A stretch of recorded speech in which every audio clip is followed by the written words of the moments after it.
काजल हिंदुस्तानी की ओर से भारत माता की जय, वंदे मातरम। एक बहुत गहन मुद्दे पर ध्यान देने बहुत ज़रूरी है और वही बात मैं आपसे करने आई हूँ कि अफगानिस्तान में जो तालिबानियों ने करा, गलत करा, और अफगानी महिलाओं के साथ, वहाँ की सिटीजन के साथ हमारी सिंपति है, वहाँ के बच्चों के साथ हमारी सिंपति है जो रेप हो रहे हैं, उनके 14 से 40 साल की बच्चियों को सेक्स स्लेवरी के लिए महिलाओं को ले जाया जा रहा है या बच्चों को मार दिया जा रहा है। गलत हो रहा है, नहीं होना चाहिए और इस पे पूरे विश्व को एक होकर आकर बात करनी चाहिए और खुल के बोलना चाहिए।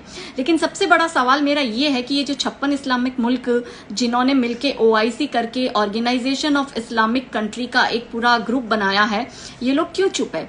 ये अब कहाँ है? ये क्यों अपने ही मुस्लिम भाइयों की मदद करने नहीं आ रहे? और ये लोग क्यों ये एक्सपेक्ट करते हैं कि नॉन इस्लामिक कंट्री जो है वो मदद के लिए आगे आए?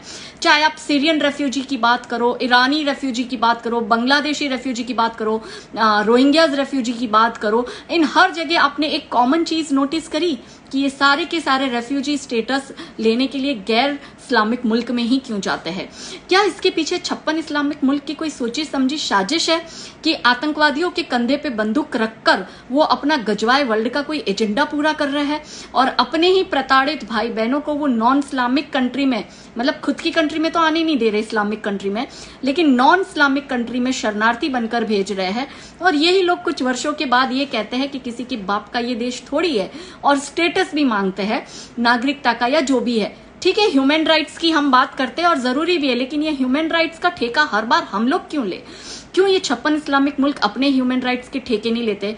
जब भारत में CA आंदोलन होता है, शाहीन बाग होता है, 370 हटाई जाती है, तब तो ये हमें भाषण देने बहुत आ जाते हैं। लेकिन जब इनके ही मुसलमान अपने ही देश के मुस्लिम नागरिकों को परेशान करते और उनको मारकर वहां से निकालते, तब ये क्यों नहीं बोलते? क्यों ये 56 इस्लामिक मुल्क अब अपनी बॉर्डर सील करके बैठ गया? और क्यों भारतीय मुसलमान इस बात पर बोल नहीं रहे हैं? जब सऊदी से ऑक्सीजन आता है तब तो बहुत चिल्लाते हैं कि मोहम्मद के शहर से ऑक्सीजन आया, तो अब मोहम्मद के शहर में इन अफगानी शरणार्थियों को शरण क्यों नहीं दे रहे हो? क्यों भारत को कह रहे हो कि इन्हें शरण दो? तो ये जो आपका गजवाए वर्ल्ड का एजेंडा है ना, ये मैं दुनिया के सामने लाके रहूंगी और ये असलियत बताऊंगी कि ये लोग सिंपैथी पा के नॉन इस्लामिक कंट्री में घुसकर उसको इस्लामिक देश बनाते हैं और इसी तरह से अपने गजवाए वर्ल्ड का एजेंडा पूरा करते हैं और इनमें इनका साथ देते हैं ये 56 इस्लामिक मुल्क पूरे के पूरे। इसलिए ये साजिश को समझिए, क्योंकि ये साजिश जो है वो बहुत बड़ी है। जय हिंद।